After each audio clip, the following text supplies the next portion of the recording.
are watching Storms and Winds with Monica. Welcome back to Storms and Winds with Monica. Thank you. Now we want to hear from you now. What is the attitude of government? But when I say government here, I mean government as it is in Nigeria, okay. Non-governmental organizations and individuals, over this issue of voluntarism. Are they really encouraging people, especially youths, to volunteer? All right. I would say that governments have been trying. The NGOs, they have been trying. But as it is now, with the condition of our country, Nigeria, you know that corruption have taken place. Wow. As in have taken so much the benefit of this volunteerism. And this corruption that come into our society today have made so many people not to be willing. Even those of them that are willing before to give out alms to people, they restrict from giving alms. Because in some cases, you find out that you give alms to someone, maybe for example, you give money to somebody, the person might go to a ritualist with the money. Is money giving part of volunteerism? It's part of it. It's part of it. For example, somebody that is in need of money, someone can be in need of money. You understand? So someone can be in need of money, and when the person is in need of money, and somebody who is willing, for example, in schools, we'll find that in school. Sometimes you'll find out that your parents might not meet up with the payment of your school fees, and somebody somewhere can just pick up interest and say, okay, let me support this person with this school fees. So that is where giving of money comes in.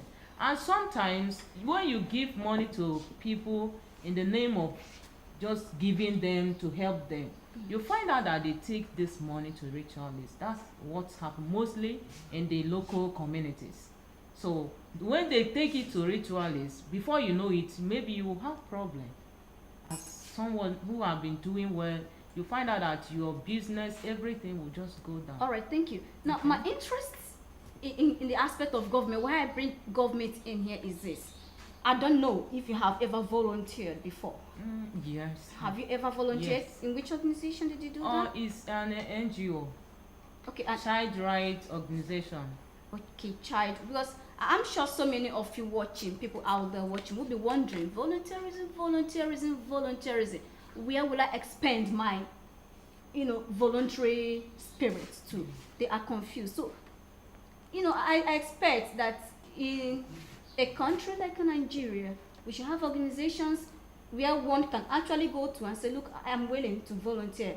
Okay. I think I am chanced now, I'm free, I'm not doing anything. Can you just fix me up in one or two places? Do we have such organizations in Nigeria like this? Yes. For example, as I just said that right now I'm a member of child rights organization.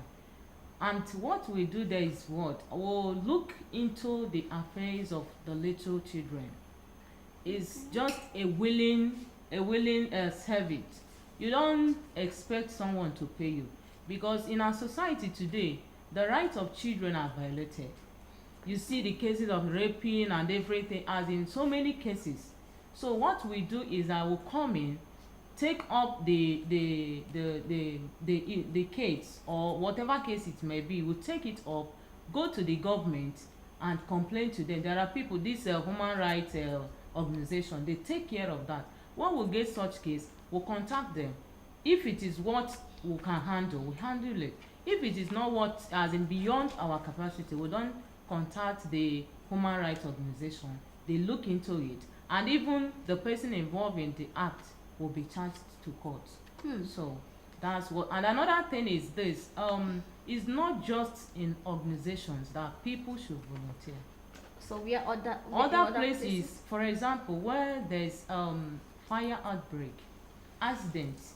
For example, if you are traveling on the road or highway and there's accident, if you are the kind of person that you give help, you like helping people, when you see such things, when people are helpless, what you do is just you park by the side, try and get them to hospitals. It's also part of volunteerism. Yes. Wow, it's making sense. Now, Emeka Ihedibo, I want to get back to you, still in the issue of, organizations to reach out to when one wants to, volunteer, because we are encouraging everyone to do what? To volunteer. What suggestions can you give people out there as to where to go to if they want to volunteer? Okay, well, when it comes to organizations where someone can volunteer, there are a couple of them. Like you have some organizations that take care of HIV and AIDS awareness, Okay, like Ensaka, like NSACA Okay. and the rest of them. NACA, NACA, good. Okay. And you find out that these organizations help people understand the risks involved, in getting this deadly virus. And especially where it's important is in the rural areas. Like for instance, personally, I've met with the personnel in one of these organizations. That's the one that talks about HIV and AIDS awareness. We went to a community, one interior village like that. These persons were not aware of what HIV and AIDS is all about, Are you the serious? medium of contacting it, and how it spread. So we found out that the whole publicizing that we have been hearing is just about things happening in the town, but right there in the villages they are not aware, and this is just one part of it. Like my friend here said, which I keep on saying, it is part of life. Suppose someone had a fire outbreak in the house, you can volunteer to help. Personally, I've done that.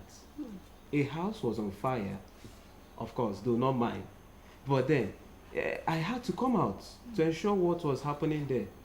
I Okay. helped my neighbors get water and other important things to quench the fire. This is volunteerism.